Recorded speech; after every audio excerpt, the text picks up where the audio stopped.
Seeing no other hands. Okay. So I'm really excited that today is Student Day, and I'm going to hand things off to Sydney Triola to do the introduction of Student Day.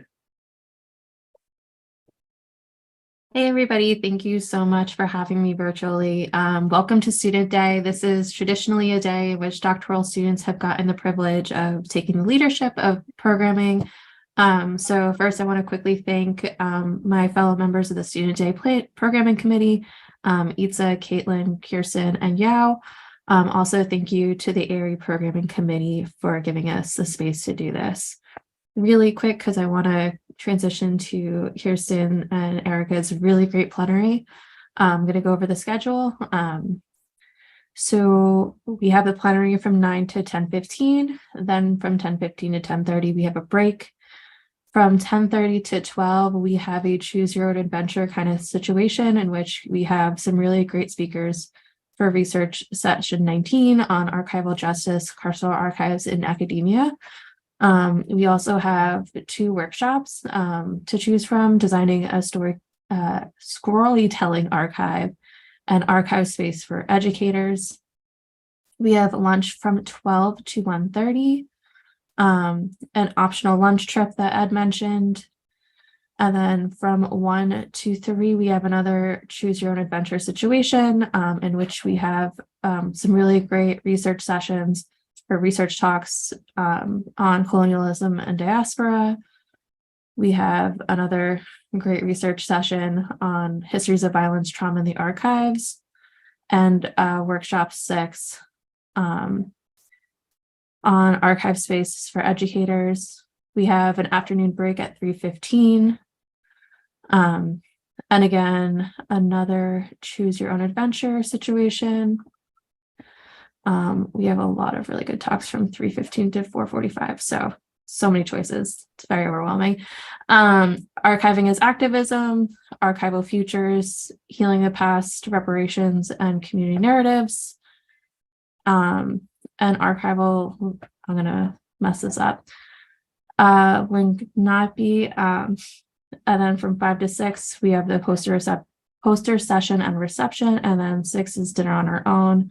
Quick note about the research sessions is all sessions are moderated by fellow students. So that's another really great treat.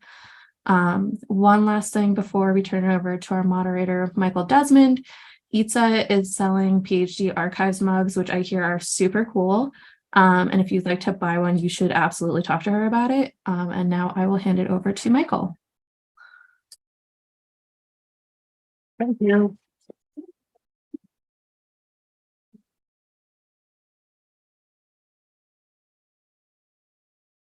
Need that? Yeah. Oh, there's people online. Oh, people online. Good morning. Delightful to meet you guys. I run the doctorate design program in cultural preservation here in the College of Art and Design. Programs I think 5 years old, 2017. We started in 2017. Very interdisciplinary approach to cultural materials, cultural practices. I think we've got faculty from maybe a dozen different schools and units across LSU campus participating, and amongst those, the School of Information Studies that you guys changed the name on. Just to keep you on your toes. Yeah. Is amongst our most, and Ed in particular, is amongst our most productive and promising participants and collaborators. And I just want to introduce Erika Witt and Kirsten Campbell. Erika works in her thesis work with us is on working with the African-American art collections in America's historically Black colleges and universities, doing inventory and looking at investigation into the way that these collections are used and how they can be used, and relationship between that remarkable material and questions of identity broadly. How to do that. There you go.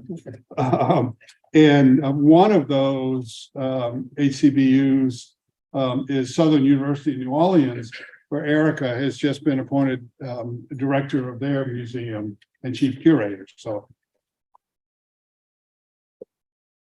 that's good. And Kirsten Campbell, who will graduate in August. We're very excited about that. Her thesis on assessing the preservation of Black cultural heritage in Baton Rouge, I think we're going to hear about here in a minute, also deals with questions of community identity and the role of archives and self-initiative and self-control of archives. So I'm not going to take any more of your time. This is you guys. Ed, what do you want me to do with this? Just okay. Thank you.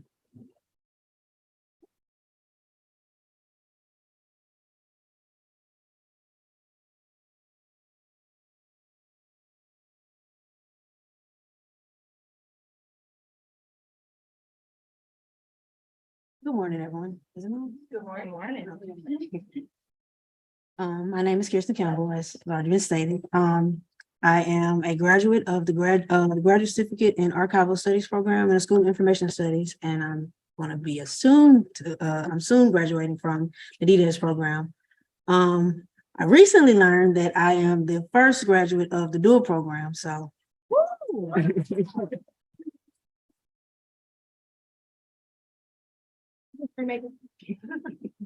And history preserver, right? So I'm going to talk about my master's research and my DDS research and how those two kind of work together and how one informs the other and one influences the other.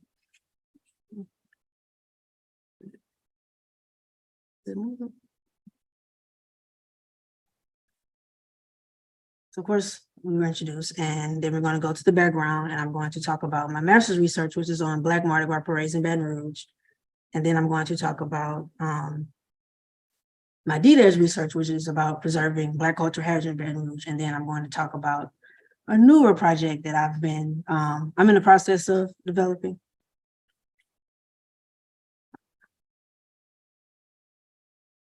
So a bit of background about myself. I'm a Baton Rouge native. I've been here my entire life, never lived anywhere else. What inspired my interest in libraries and museums and archives is my mother and her parents. My mother would take us to the public library pretty much every week. We would check out books, and that instilled in me a love for, information. My maternal grandparents, they instilled in me a love for archiving and preserving.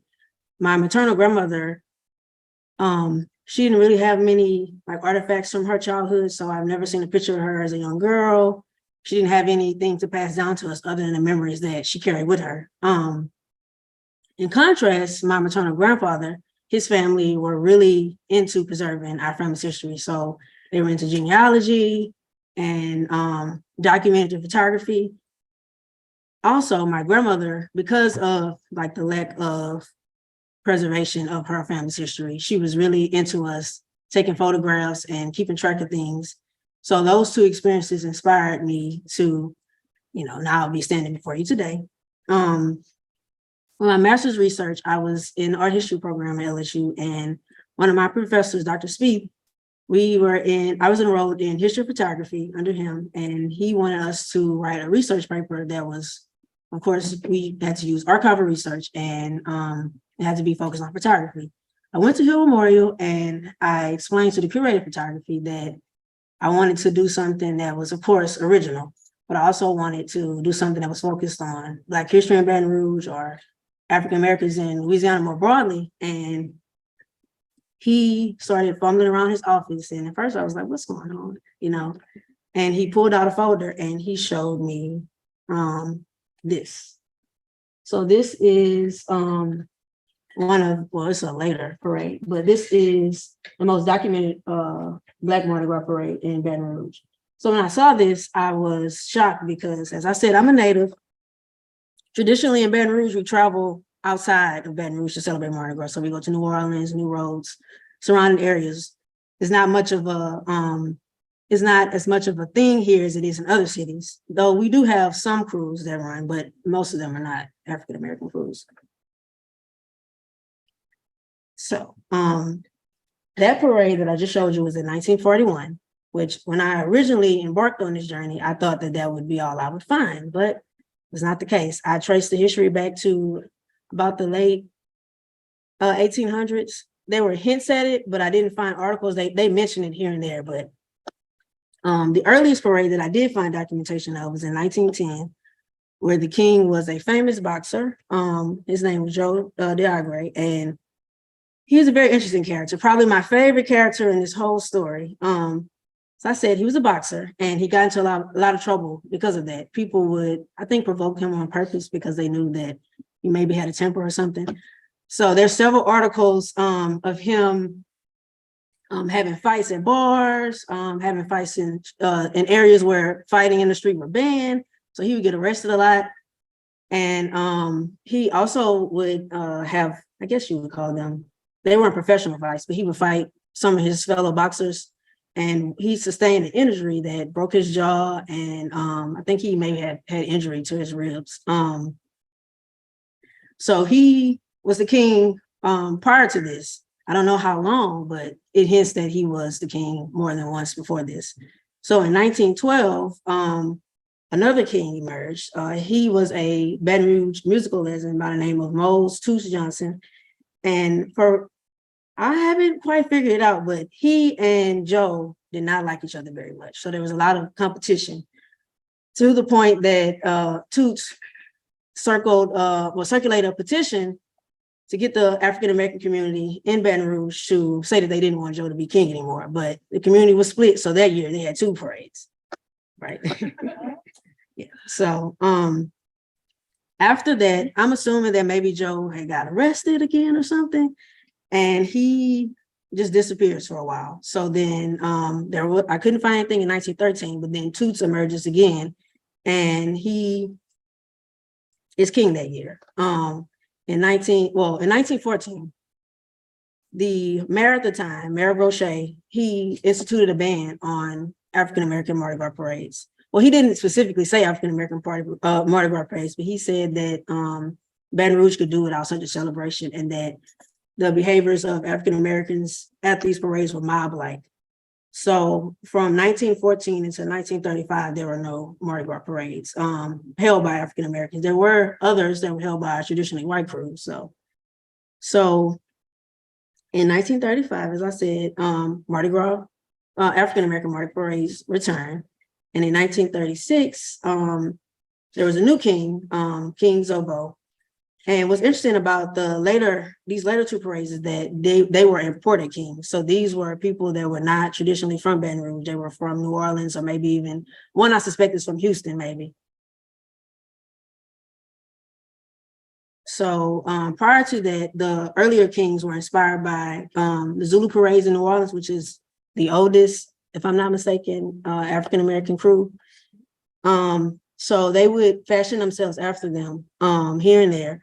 But in this year, they in 1937, they made sure that they brought that tradition back. In 1940, there was King Rex, and 1941, which is the most documented one, it was King Uganda. He based himself off of Uganda. That was his inspiration. I think that he was inspired by them because Uganda is similar to Baton Rouge or Louisiana to him, as far as like oil and things like that. I did want to add these two crews. So the crew of Gus Young is technically a Christmas parade. It's not a Mardi Gras parade. It tends to roll during Christmas. And Gus Young was one of the earliest African-American voters in Baton Rouge. So it rolls in Eden Park area. And the crew of O'Shawn is a newer crew, which just started. It actually, its first experience in Mardi Gras as a crew was about 100 years to the earliest parade that I found, which I found interesting. And then here you see in 1940, that's King Rex and Queen Rex. And you can see how they fashion themselves after, if you've ever seen Zulu parades or even Mardi Gras parades, how they have the headgear and like the tropical inspiration. And then here in 1941, this is the Grand Marshal. He would start the parade. His name was Joseph Robinson. You can see the crowd and things around him. And this was the second float in 1941. These are Boy Scouts. You can't really, the way that the picture was taken, you can't really see, but you can see how and this is the king. His name was Ernest Dupoy. He worked at Exxon, which at the time was called ESO. And he was a part of the Colored ESO Boosters, which was an organization within Exxon dedicated to African Americans. And they did a lot of historical things there. They were, of course, some of the earlier workers at Exxon, earlier Black workers at Exxon. And this is about on Government Street. And you can see that it says Club Folk, King Gandhi. What's interesting about this picture is that the reporter who wrote about this image said that the population, that the presence was about 20,000 people. At this time, the population in Baton Rouge is about 34,000 people. So it's like the majority of the population was present. And then you see the king on the float. He would be the last float. And in front of him are members of the Purple Circle Social Club, which sponsored this parade, and a local musician as well. And this is the queen. Her name was Nancy Smith. And she also had a prince and a princess, but they didn't have photographs of those. And this is them after the parade. They would basically, the route they would take would go into towards the ball, and then they would all load off, and then they would celebrate for the rest of the night. So this is the king and the queen together. So now this takes me to my DBES research. So with my master's research, my experience on finding a repository that focused on African American history in Baton Rouge, or had like extensive collections on it, was a challenge. I spoke to various organizations in the state, like State Archives, the Amistad in New Orleans, the Historic New Orleans Collection, and most of them, if they had Mardi Gras material, it was New Orleans based or other areas. So that inspired me to think about what I could do to see what the African American community need as far as preserving their cultural heritage. So based on my research, I interviewed 3 different people, and these were the themes that emerged. So theme 1 is the lack of preservation of Black cultural heritage in Baton Rouge, and the sub-theme is the demand of Black history in Baton Rouge to be studied or experienced holistically. And then theme 2 is the need for a cultural space for the Black community in Baton Rouge. So essentially with theme 1, the participants felt that Black cultural heritage in Baton Rouge was being preserved, but not to the extent that they felt was conducive to them as a community. For instance, one participant noted that she felt that Black cultural heritage in Baton Rouge was under attack by higher-ups, and how they're depriving the community of resources they need to thrive and preserve themselves. For instance, lack of funding, or lack of preserving structures, and or even areas where events happen. And with the sub-theme, this participant noted that she felt as if Black history in Baton Rouge was limited to art, music, and food. It wasn't anything outside of that. So with theme 2, these participants noted that all of them, one in particular, noted that she felt that a cultural space was needed. The other two actually are thinking about opening the space themselves. So one participant noted that,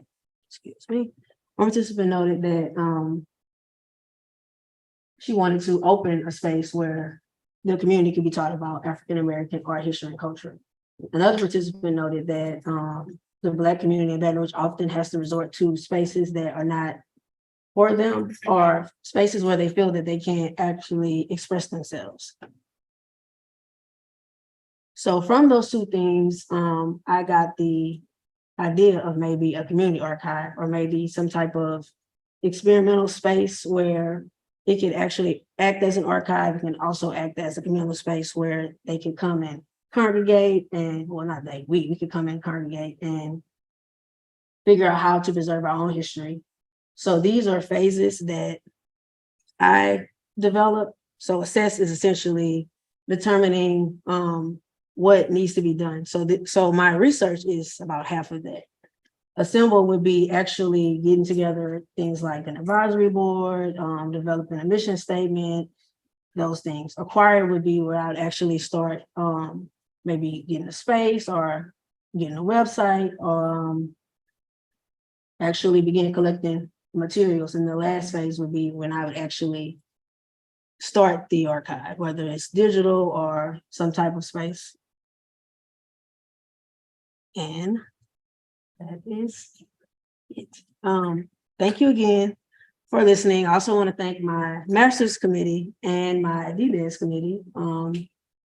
And thank you all for listening.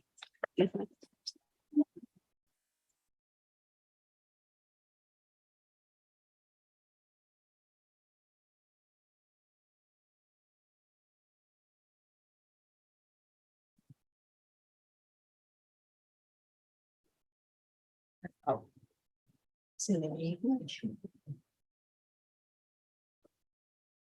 You.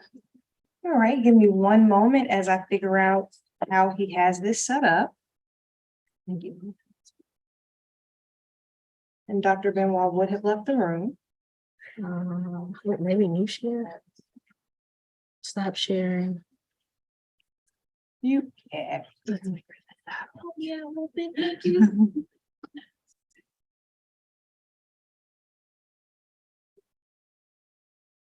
There it is. Let's just make sure.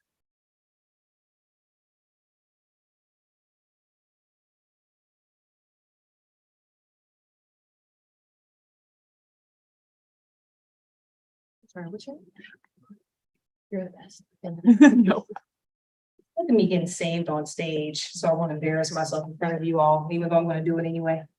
Good morning.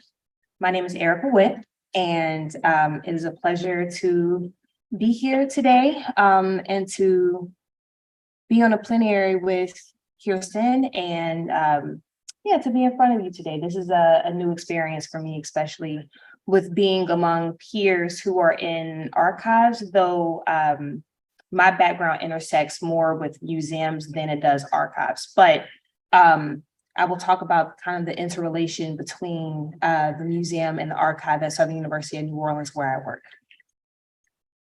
With a little sprinkle of my DDS thesis for my wonderful leader over there, Dr. Desmond. Also, just a quick note, when I get nervous, I make jokes. They may not be funny, but just try to laugh at them anyway, because that will make me feel a lot better, but you know. Right, now I gotta figure out a way to get this thing removed. Click it. All right. Okay, so about me, that's very vain, right? Big old picture of myself. So again, my name is Erika Witt, born and raised in Roanoke, Virginia. However, I've been living in New Orleans for 10 years now, which is blowing my mind. I graduated, I'm the first African-American to graduate with a museum studies degree from Tusculum University in Greenville, Tennessee. That was a bachelor's. My concentration was a mixture of Egyptology as well as African-American history and culture. I graduated in 2015 with my master's in museum studies degree from Southern University at New Orleans, with more of a concentrated focus on traditional African art. And I'm currently a doctoral candidate for the DDS Cultural Preservation Program, which I misspelled Louisiana, my bad, y'all. And I hope to graduate relatively soon. I promise I'm writing the paper, Dr. Desmond. If I can give you all any type of word of advice, a great dissertation is a what? Right. So don't be like me and have terrible anxiety and have trouble trying to get this thing out. But yes, I'm working on it. My research interests, of course, as you can tell, I am the museology person with working on 3 degrees, my 3rd degree in a relation to museum studies. So with the cultural preservation, we have several tracks. One of those tracks is museum studies. So of course, I was going to get into that. And then I decided to take a few courses with archives, but after a few, I realized that I prefer working with 3-dimensional objects and not paper, because after learning about born digital items, especially working within a university and preserving emails, thousands of them, I got disinterested really quickly. So, but I'm happy that I do have some background knowledge for archives, because at my university, I was blessed with the archival collection there, or lack thereof. So again, my research interests are museology, traditional African art, African-American cultural heritage and history, especially within those types of spaces. And of course, the love of my life that led me to this very moment, Egyptology. My doctoral thesis is highlighting traditional African art and highlighting traditional African art collections at historically Black colleges and universities. And what led me to that is my employment at Southern University at New Orleans. Again, I came to New Orleans specifically for the Master's in Museum Studies program. I graduated from Tusculum December 2012 and enrolled in SUNO by January, I think 10th of 2013. So it was an immediate turnaround and a very big culture shock, because I'm still trying to figure out what making groceries is and something about down bad, and I'm figuring it out. It's taken me 10 years, but I'm going to get it. But at Southern University at New Orleans, I am an adjunct professor, so I teach Introduction to Museology for undergrads. I am one of the adjunct professors for the Masters of Arts program in Museum Studies. I typically teach collections management as well as the intro class and curatorship. I was the coordinator of public services for the Leonard S. Washington Memorial Library. So that just entailed me operating and being in charge of everything public facing for the library. So your interlibrary loans. LSU has a bunch of people working in their library. I can say I was operating, I was working 5 jobs underneath the coordinator of public services. So, you know, your reference librarian, your interlibrary loan librarian, your circulation librarian, making sure everything was great public facing, loaning out laptops, books, and you can imagine how stressful that gets at the beginning of a semester. But as Dr. Desmond said, I've recently been promoted to Director and Chief Curator of Southern University at New Orleans Museum of Art. This has been a long time coming, and I will explain a little bit about that in just a few. So just to talk about Southern University at New Orleans for a bit, just a brief overview. We are a historically Black college and university. We are the only public HBCU in the city. We are founded as a branch of the Southern University and Agricultural and Mechanical College in Baton Rouge. We often fight about this because, just a little history lesson, Southern University started where? In New Orleans, but you know, they like to take credit here in Baton Rouge. We'll let them have it, but just know we did it first in New Orleans. But we were established, even though, let me back up. Southern University was established in 1880. However, they moved to Scotlandale. And then the people of New Orleans wanted a public HBCU since a lot of schools wouldn't allow African Americans in at the time. Especially there was a battle between what is now UNO Because they wouldn't let African Americans into the school, they needed to create a public college somewhere close by, namely more in the African American community. So they gave a couple of dollars to this plot of land for a few legislators who really pushed the initiative. And Southern University in New Orleans was born on September 4th of 1956. September 21st of 1959, we officially opened our doors in the historic Pontchartrain Park community, which is a middle-class African-American community. Believe it or not, when the university was founded, although people wanted the school, they didn't really want it there, especially members of the community, because they didn't want to continue to perpetrate segregation. But for the people that really wanted an education, especially centered on the African-American struggle and history and culture, they founded it. And we started with a few students, I think a little over 100 for our first graduating class. We are one of 2 HBCUs in the nation that has museum studies as a graduate program. The first one is Morgan State University in the North. It's too close to home, so I went on down to New Orleans. And of course, the other one is Southern University at New Orleans. And we have one of the largest collections of traditional African art in the state of Louisiana. I am not sure if you've been to the New Orleans Museum of Art, but our collection surpasses them, and we are actively receiving donations. One of our largest donors, who I had the pleasure of having lunch and a brief conference with yesterday, he just donated an additional 150 items from the Democratic Republic of the Congo, valuing a bit over $500,000, which is fantastic, because if you all know me, I love traditional African art. And a wonderful thing that happened yesterday, as I was telling Dr. Desmond, we just hosted a delegation from the Democratic Republic of the Congo, which is one of the biggest countries in Africa, and one of the most to have the most resources. But the Director General of all museums for the country graced us yesterday with his presence, along with his delegation. And we are currently coming up with a memorandum of understanding for Southern University at New Orleans to be able to work with all of their museums, especially since majority of our collections hail from the Democratic Republic of the Congo. All of this was initiated by our largest donor. His name is Dr. William Bertrand. He also was in charge of bringing them over to the US. Apparently, it took a long time for them to get their visas.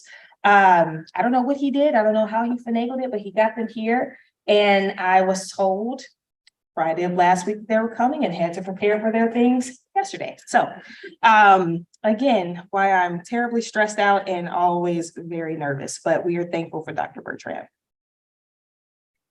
So we're starting an initiative at SUNO called GLAM. So of course, that's galleries, libraries, archives, and museums.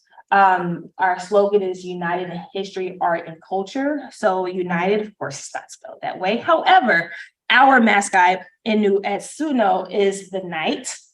So we wanted to try to do a play on words, and, kind of be cute and quirky. We have 4 entities that are under that umbrella: the Leonard S. Washington Memorial Library, of course, Sonoma, the museum, MA Museum Studies, and then the Center for African and African American Studies. We all love each other, but we fight often. I think that's a thing within archives and museums and things. So, we're right on track. So a bit about Sonoma. We opened our doors October 27th. The first exhibition was curated by me. It's called African Art at SUNO, highlighting over 50 years of traditional African art. The university has had traditional African arts as early as 1969. That was the first, I got that information from the first published yearbook on campus. And of course, I had a page dedicated, 2 pages dedicated to traditional African art, with one of our former chancellors, Dr. Jex, holding up some African artifacts that we still have that didn't get washed away in Katrina, with 2 other students. But the initiative for the museum was first started by Dr. Sarah Hollis. She's one of our longest professors on campus. She's been there for over about 50 years now. From a No, I'll take that back. Maybe about 47. Just go ahead and say 50 years. But she is the longest professor on campus. She started off with the fine arts department, but she was in charge of bringing the African art collections to campus, at least majority of the collections, and founded that relationship with Dr. Bertrand. She's my New Orleans mom, and I learned a great deal from her. She was one of the students of Roy Sieber. He is actually the first professor in the US to establish traditional African art as a concentration, as well as a PhD or degree field at the University of Illinois, I believe. So she was one of his students. And so I feel immensely grateful to study under her after she was taught by him. We are located in the Arts, Humanities, and Social Sciences building on the second floor. This is just a view of the building from the side where you get in through the auditorium. We're currently working on flags so people know how to get into the building because it's very confusing. And of course, the library is going to be here, which is where my office is currently. So welcome to Sonoma. We are a cultural extension of the Southern University at New Orleans and the Southern University system. We were developed as a resource for cultural research teaching that identifies, collects, preserves, and disseminates information about African heritage mainly, and the African American experience. Of course, we provide multiple opportunities for exhibitions, programming, programs, lectures. We're establishing opportunities for fellowships, internships, volunteers, etc. Give me time. I'm working this out. This is my first time becoming a director, so we're getting it all figured out. And we do seek to establish relationships, interdepartmental, regional, national, international, and again, as an example, with working with people from the Democratic Republic of the Congo and wanting to make our art accessible. As we all spoke about in archives, we know that archives are not the most accessible places. There's a lot of gatekeeping that happens there. And of course, for good reason, you don't want people destroying, stealing, putting gum on paper, stapling things, whatever, right?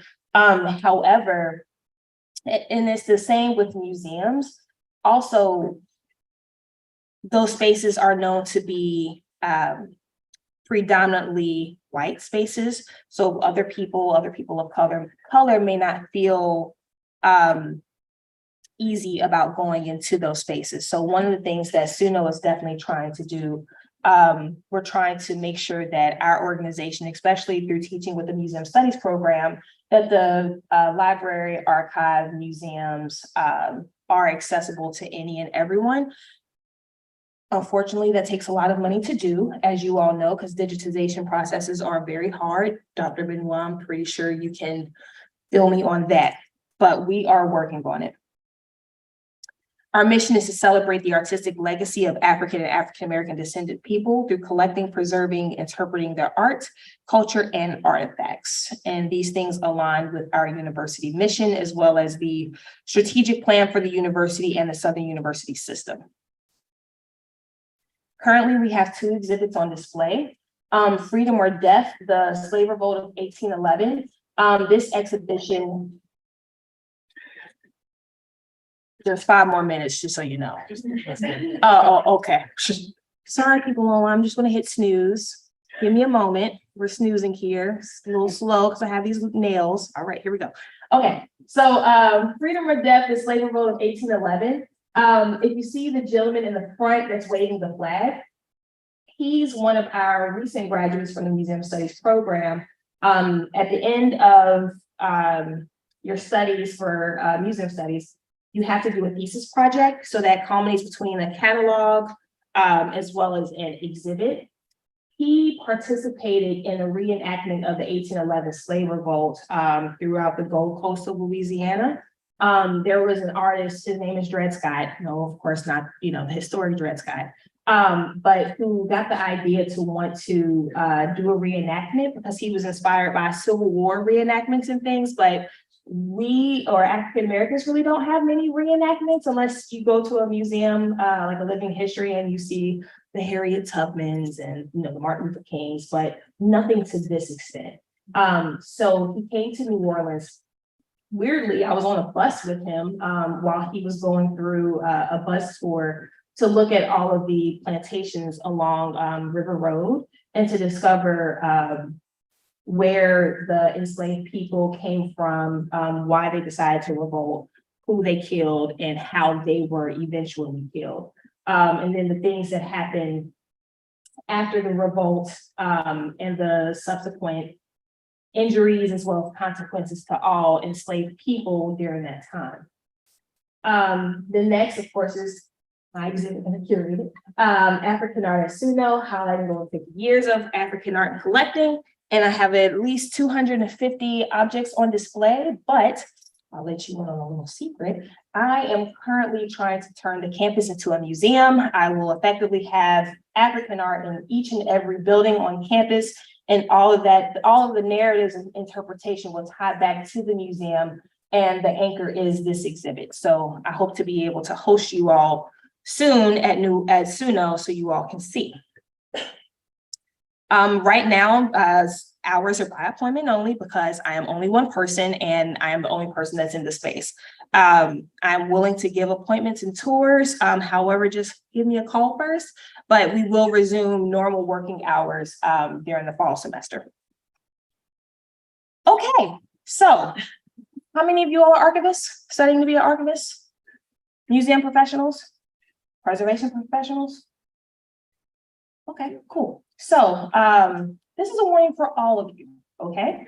I know Dr. Benoit is gonna probably cry. If he leaves the room, he's crying, or he's horrified at what I'm about to show you. But again, it is god awful. So Southern University of New Orleans suffered the devastating consequences of Hurricane Katrina, August of 2005. Our campus was completely submerged, and unfortunately, it took a long time for us, at least 10 years after Katrina, to be able to get FEMA funds to begin repopulating our collections, especially in the library. And it took an exceptionally long time to rehabilitate the collections, and some of them have not been rehabilitated yet. So what you're about to see is what I have inherited, and I am racking my brain on trying to fix. So, are you ready? Don't cry. Don't throw up. Be cool. Don't judge us. People didn't know any better. Okay. So, this was some of the devastation during Hurricane Katrina. A lot of these buildings are gone now. Sorry for the people who can't see me stepping away from the computer online. But a few of these buildings are gone. This is the library here. The library is one of the buildings, that and the administration building and the gym are the only buildings that are still standing that were the originals. They were gutted out, but of course there were some issues with that. And I'm not sure if you heard anything on the news, but they tried to reopen the multi-purpose building, but there was still black mold growing in the facility. And unfortunately, there were a few professors who passed away because of respiratory issues, right? And again, it was issues with working with the state because people were thinking that we were going to merge with UNO at one point in time, but the Suno community. Okay, all right. Excuse me, everyone, I'm dismissing. Let me dismiss one more time. Remember, I have these nails. Okay. Yes, the Suno community, especially alumni, rallied against the merger with UNO. And then here you see, after the water receded, these are African art in the cases. Strangely enough, it's okay, they're okay now. Some of them were saved, at least 50% of the collection was saved, but 50% of the collection also perished. But you see Kuba baskets from the Democratic Republic of the Congo, those are still present. The picture is gone. We still have the case, those were refurbished, and a lot of these masks here were refurbished too. Don't cry. I cried when someone called me one day. So let me tell you the story. All right, here we go. So I get a call. Well, my boss approaches me and she's just like, "Hey, Erika, we have to go save the archives." And I was like, "Oh yeah, word, the archives is upstairs. We're good." She's like, "No, not that one." And so we go downstairs, well, go to the building that's slated to be torn down in like a week, and find out that all of the major archival collections pre-2005 were held in a condemned building, with broken windows, and their pest damage. There were raccoons and possums and squirrels and birds and bugs just ravaging away at the boxes. And we had to go in and take the box, identify the boxes that could be saved, move them into another space until we can remediate them. But we needed to get them out before the building got knocked down, because they were going to knock down the building and take all the archival collections with them. So you see where they were being held. You see where there is water damage. I'm not too sure if I did not include an image of,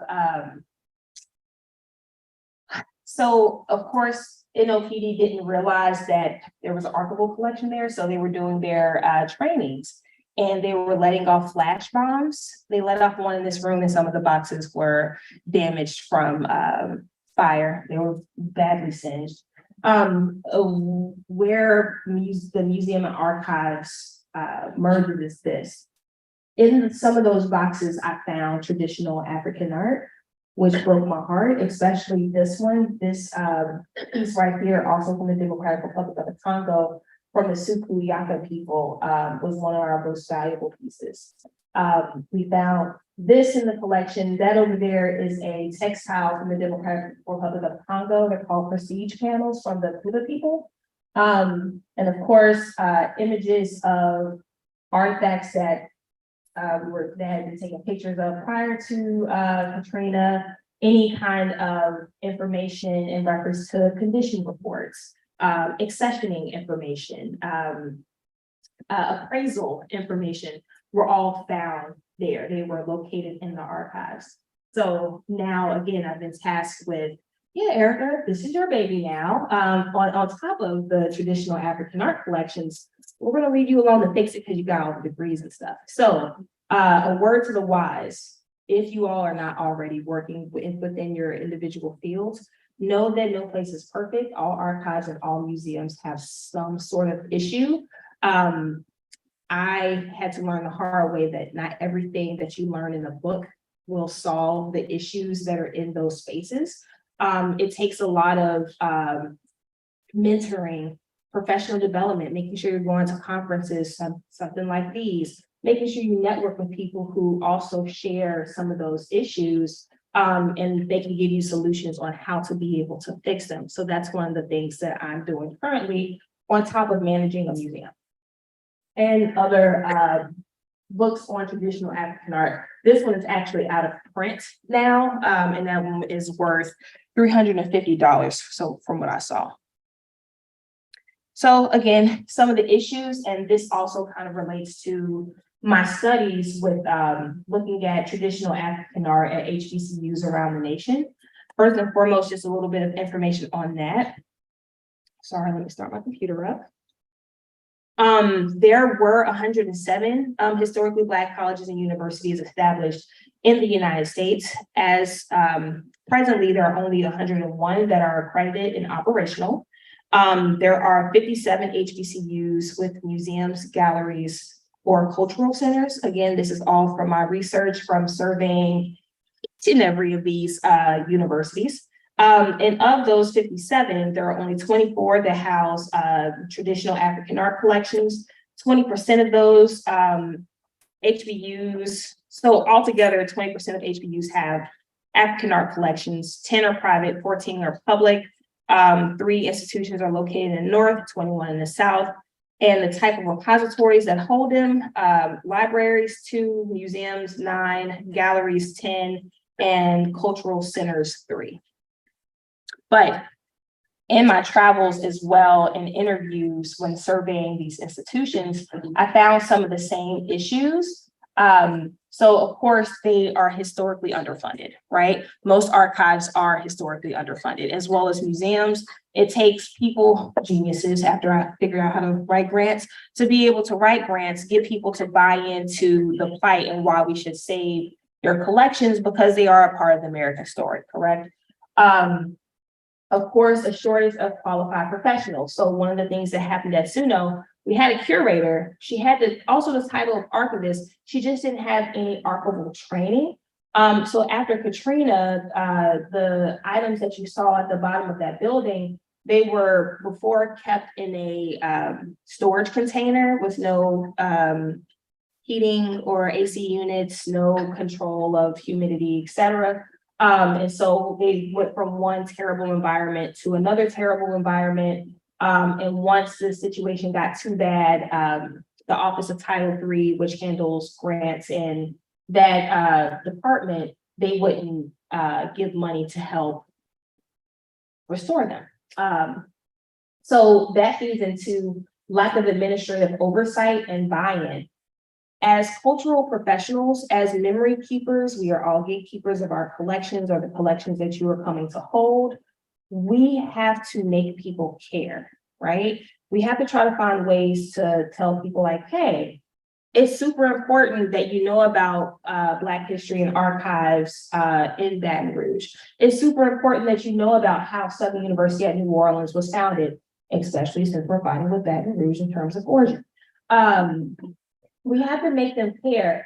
Now that we have a museum on campus, because the museum is new and real sexy and everyone wants to come in and take pictures and film commercials and things, I have to use that as leverage to get them to care about the traditional African objects, right? So that's me whenever I see the chance, like, hey, do you see this object? Hey, can I show you this? It is cool, look at it. It's just donated. You want to put this in your office in a case, don't you? So or even going to conferences like I am right now. Our collection is phenomenal. I want you all to come and see it. I want you all to be able to see that someone who is studying just like you can go off and put together an exhibition that now has been is getting nationally recognized, because we're still a baby, almost a year old. But yeah, it's my job to be able to tell you why this is important, right? And my job to make sure I, again, tell administration to, hey, get some oversight on this. Don't ignore this, because if we lose our history, it's on you. And you're not doing a service to your community, right? We are all stewards. There are incomplete inventories. So I found missing items in some of the images that I found, and little to no existing organizational structure and upkeep. So there wasn't a solid condition of collections management policy. There is no emergency preparedness plan, which we all had to write.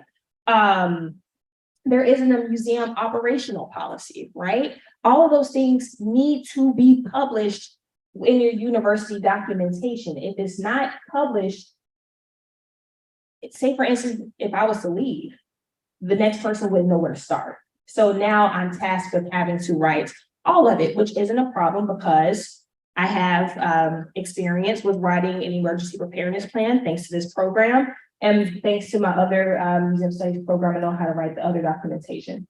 And of course, keeping an inventory. Really quickly, my solutions. Of course, a lot of grant writing. I'm gonna start with a lot of grant writing and professional development to make me better at being able to care for these objects. I have the tools now, but I need more. I am only one person, so I need to hire more people. I can't do that unless I advocate for more funding. I have to write grants now, right? Establish a published organization structure and documentation. Again, I have to create a board of directors, then submit the documentation that we come up with to them so they can include it in the university policies, strategic plans, etc. Of course, everything needs conservation. That takes grant writing, and then establishing a preservation plan. And that is it. I'm going to go cry in the car after seeing those images. If anybody wants to accompany me to the parking lot to also cry, I am available, and I have tissue in the car. I'm just kidding. But it's been the absolute pleasure to be able to tell you about the university, to tell you a bit about the plights that we're facing. This isn't a doom and gloom moment. We've identified the issue. That's the first step. We're building a foundation. That's the second step. And with my leadership, hopefully, we'll be able to restore the archives, and the museum will continue to prosper. I look forward to seeing you all at Sonoma. Thank you.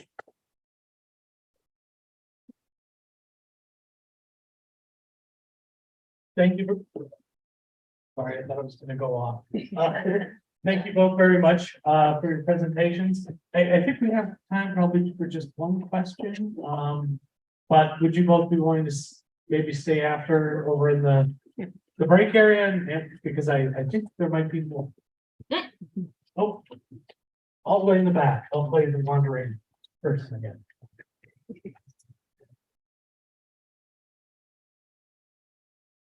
Well, thank you very much for the presentation, both of them felt interesting, and last one. My name is Campbell Sako, and I am a South African artist and a practicing archivist. I have recently joined the academic world in order to become an article producer in the same field. All I need to understand is for the two presentations, it's good that we made a presentation of the physical tangible items that can be conserved, preserved, and showcased.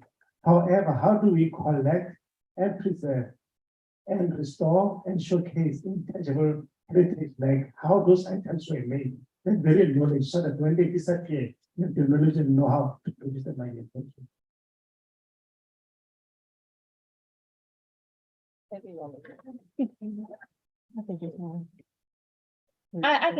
I can project. Can everybody hear me? Okay. Use the mic? Yeah. Okay. Fine. No, I'm kidding. Thank you for your question. How do we preserve intangible objects? I would say first, identify what intangible cultural items and objects that you are trying to collect for your institution. Of course, you need to develop a plan for how to be able to do so. Right now, because we are, especially after COVID, super in the digital age, a lot of digitization is going to have to happen. Also having experts in whatever field of material culture, especially if it's intangible material culture, to come and help identify what is intangible, why it is important, how does it give way to, for example, because we both talked about African American or African history and culture, how does that lend itself to the American story? How does it lend itself to the diasporic story? Why is it important? Why should we keep it? Does it go in alignment with our university policies? Do we have the resources to collect it? A lot of universities don't have the funding to be able to collect or have digitization equipment to be able to preserve and put things online. So again, I would first establish a plan, but again, it really would just depend on what the university wants to collect and what intangible histories and items do they want to collect and preserve.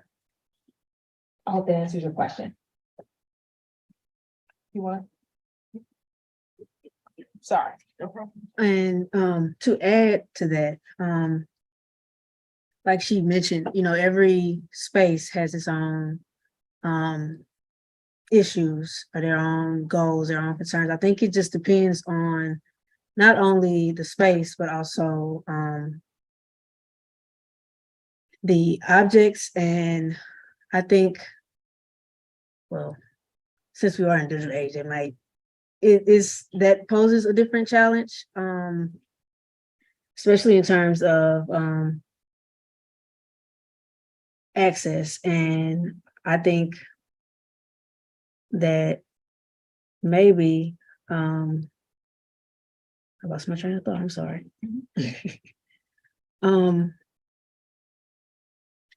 For instance, since I'm in a similar position as her, but a totally different one, like I'm starting from scratch. So I'm going to have to actually go and find these spaces. I'm going to have to go and find these collections, and I'm going to have to do all of that determining myself along with my community. I'm certain there are, like collections and other types of cultural heritage that are present somewhere, but nobody knows that they're there. For instance, when I was doing my master's research, I went to the Baton Rouge Reading Room, which is essentially like the special collections in our main public library here. And when I was talking to an archivist there and I showed her the materials, she was shocked because she had written, she wrote a small article on it, but she didn't even know that the history itself was longer than that. She just assumed, like you can even go online and still see her blog where she says that this is like the only known African-American Mardi Gras parade in Baton Rouge. But when I showed her these materials, she was shocked. And I was talking to her about how these are the things that happen when, of course, you have access challenges, then you have preservation challenges, and then the whole issue of processing and digitizing the collection. So I think that when we all, in our different areas and communities, when we all start to work on these issues, I think in the future, these challenges may not be a thing, I hope.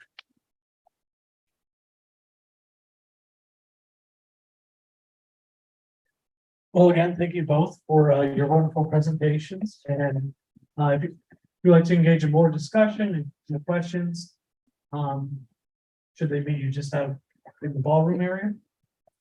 Yeah, great. So how about another round of applause for our